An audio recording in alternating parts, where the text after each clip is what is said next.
The moment they approached you, confidence oozing from every pore, you saw right through the facade. While everyone else catered to their ego, you responded differently, calm, collected, impossible to read.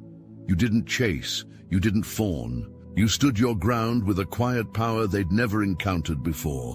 When they tried their usual tactics, the ones that had others wrapped around their finger in minutes, you simply smiled knowingly.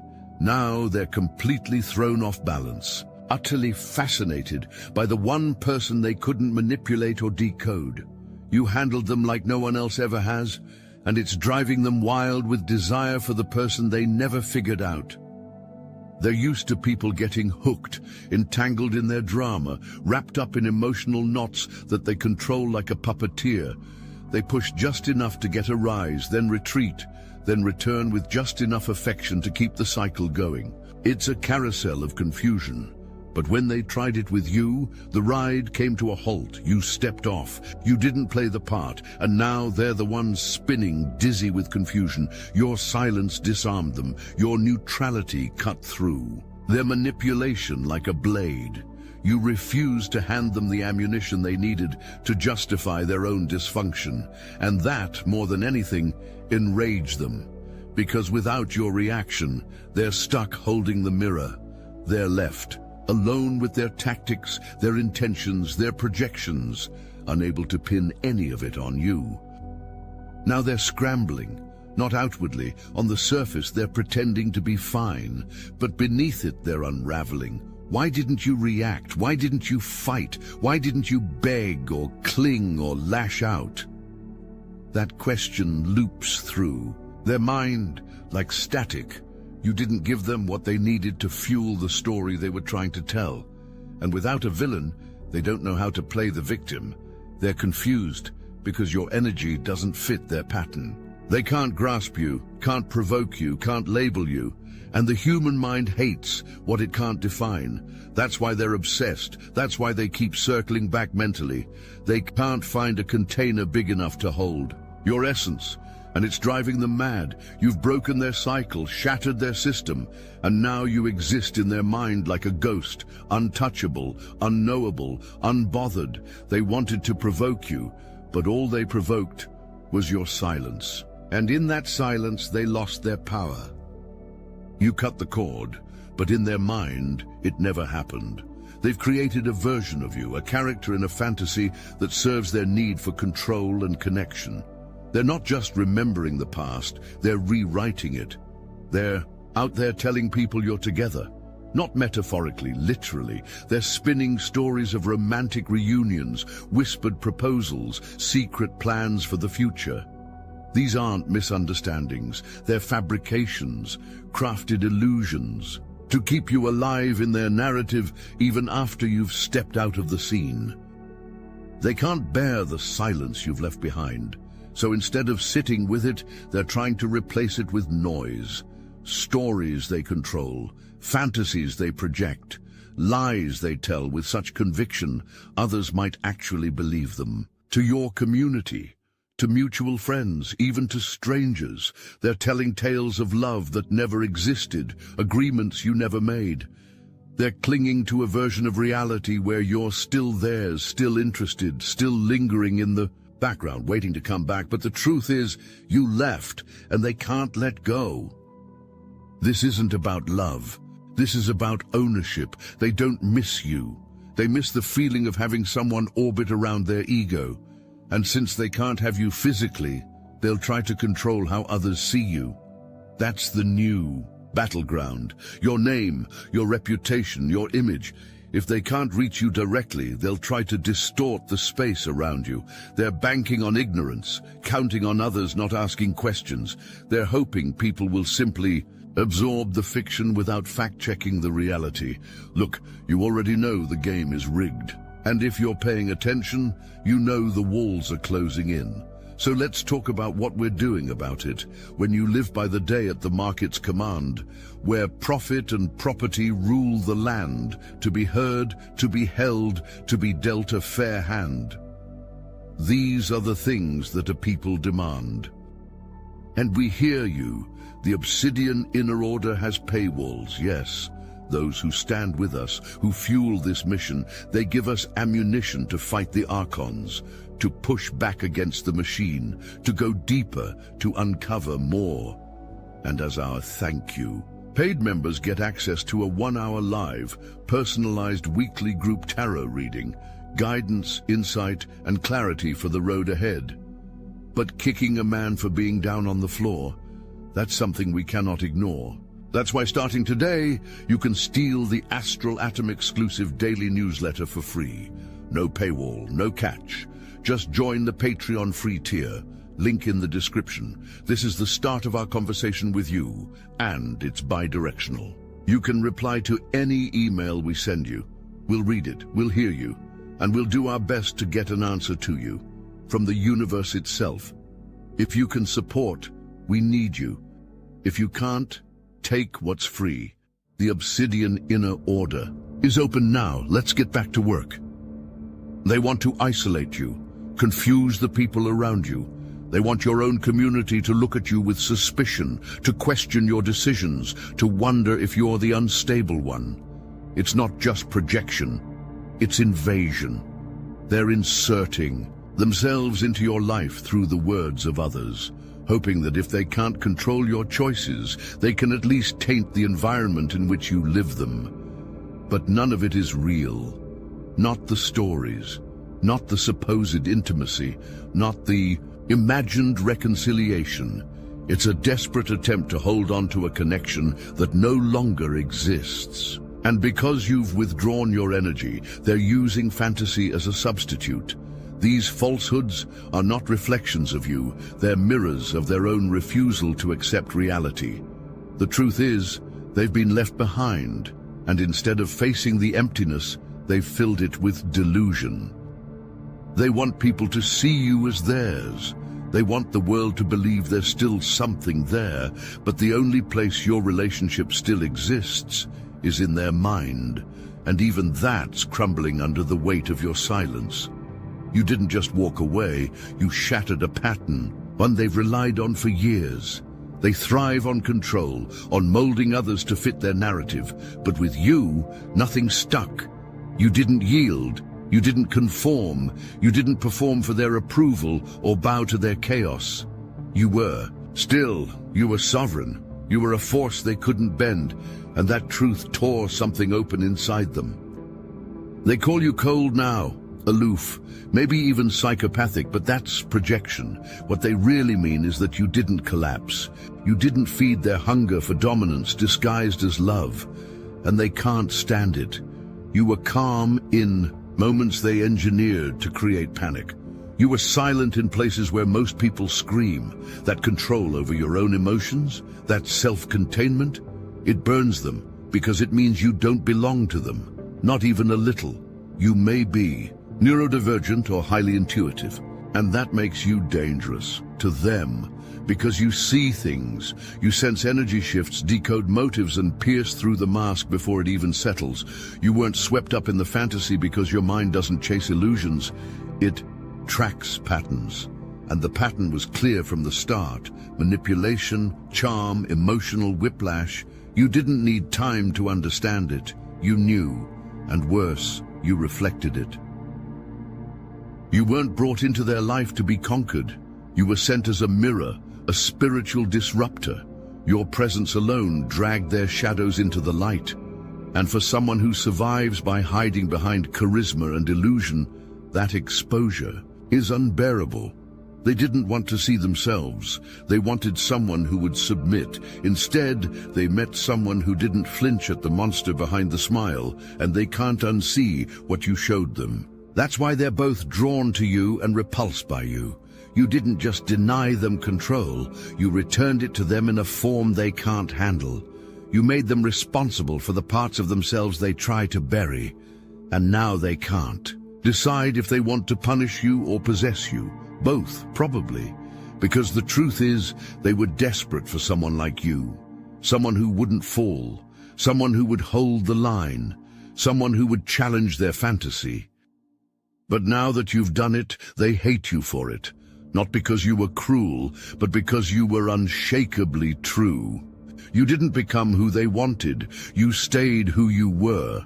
And in that refusal, they saw everything they're not. You triggered the very wound they've spent their whole life trying to escape. And that's why they'll never forget you.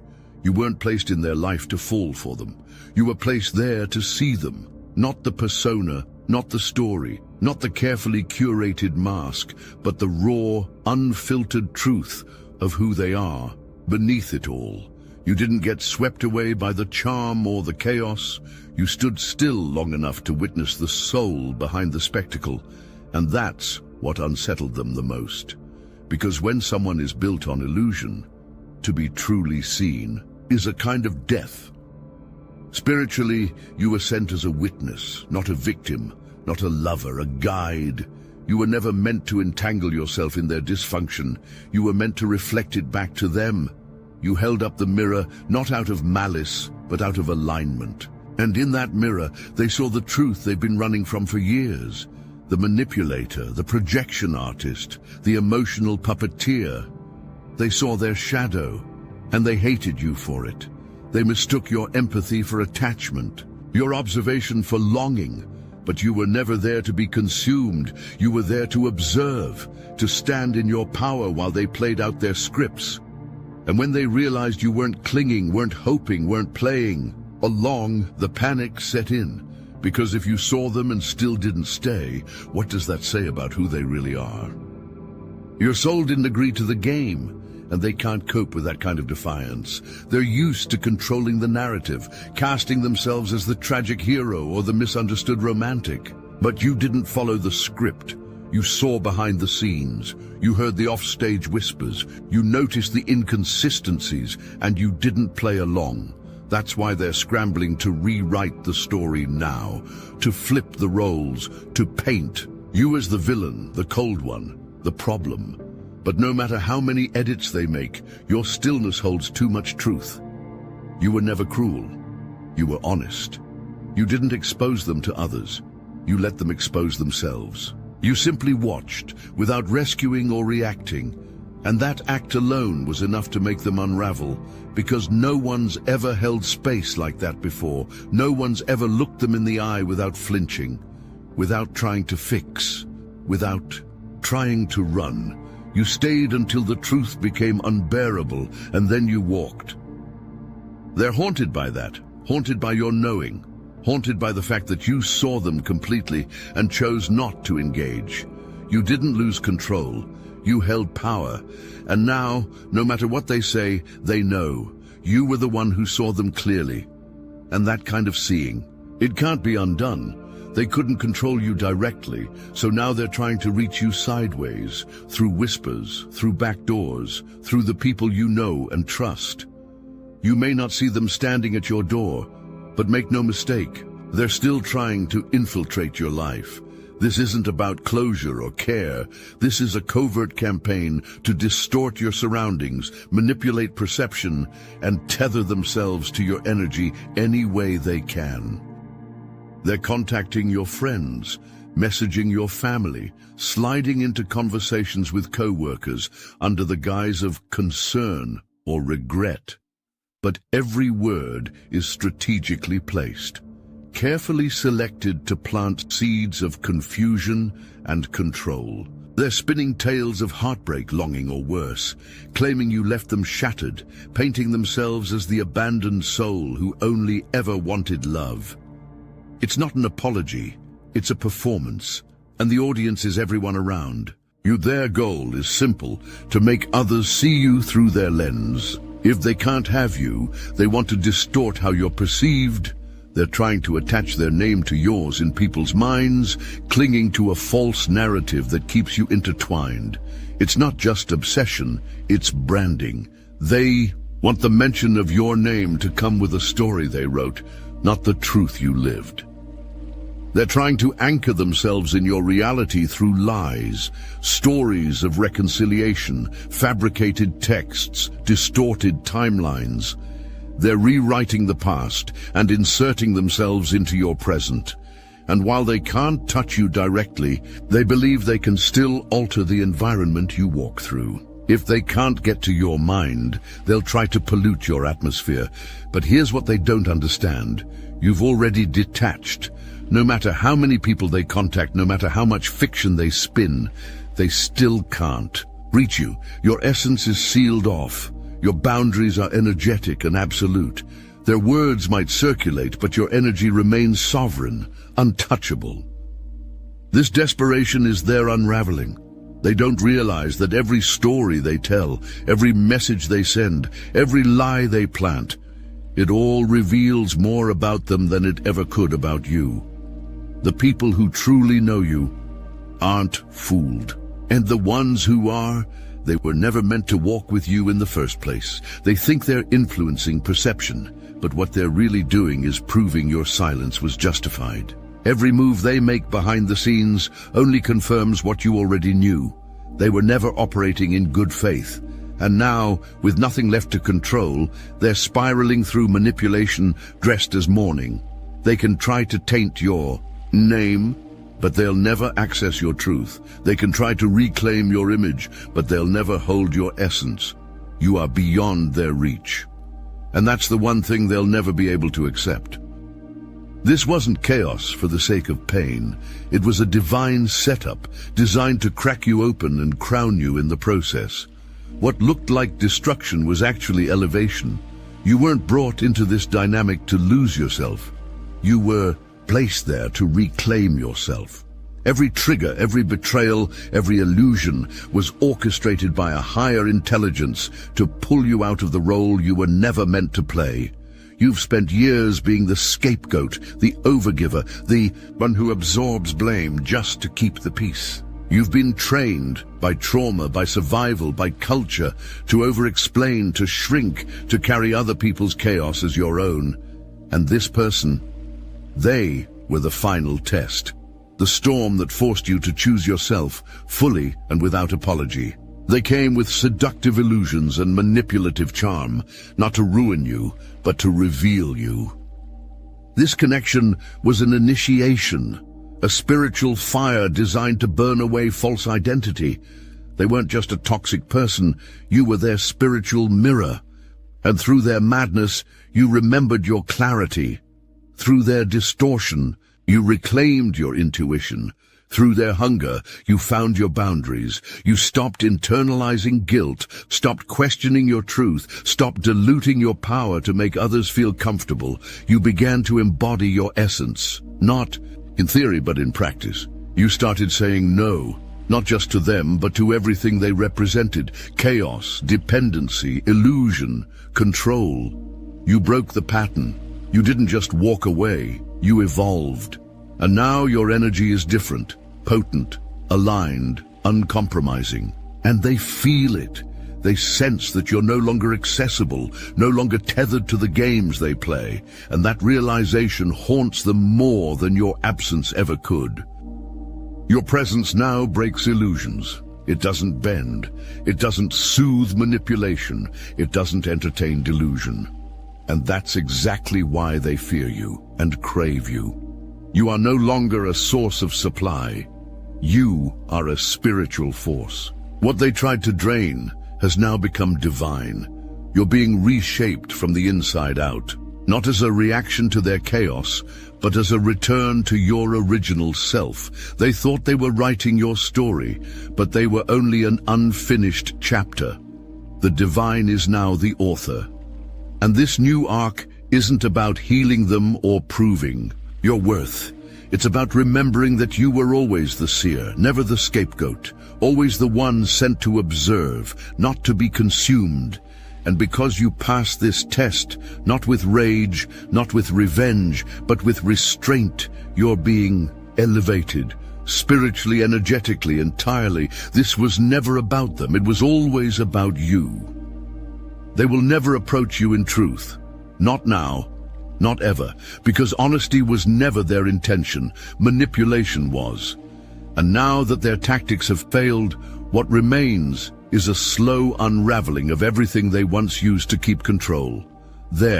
Games don't work on you, and worse, for them, they've stopped working on others too. What once felt powerful now feels pathetic, even to those who once enabled it.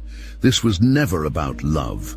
It was obsession camouflaged as affection, entitlement masked as concern, and the more they reach, the more they're blocked. Spiritually, energetically, and socially, God has placed a wall between you and every hand that seeks to extract your light without honoring it. That wall is protection. That wall is justice. Their lies, backfiring, their manipulation, exposed. What they thought would isolate you is now isolating them. People are starting to notice the inconsistencies, the desperation, the pattern. The very illusion they crafted is beginning to crumble under its own weight. And you're untouched. Because you passed the test, not by retaliating, but by standing still. Now the elevation begins. The people meant for you are arriving. The doors meant for you are opening. And the ones who came to misuse your energy are being spiritually evicted. You're not being hidden. You're being positioned for peace, for purpose, for power. Divine justice doesn't scream. It arrives silently with perfect timing. They've lost access to you, and they always will. They cast a spell to control your narrative, but it turned on them. Every word they spoke, every story they told, became a trap they walked into themselves. What they didn't anticipate was how your silence would become sacred, how your spiritual team would rise, not just to protect you, but to exalt you. That's the word vibrating in the ether now. Deified. You're no longer just protected. You're being honored in realms they'll never reach. You saw without reacting. You knew without proving. And because of that, your presence has become something beyond comprehension. You were never meant to be reachable. You were meant to be revered. And now you are. There's more coming, more truth, more elevation, more revelation. But for now, sit in the knowing. You are untouchable. They will never reach you again. And that's exactly how it was always meant to be.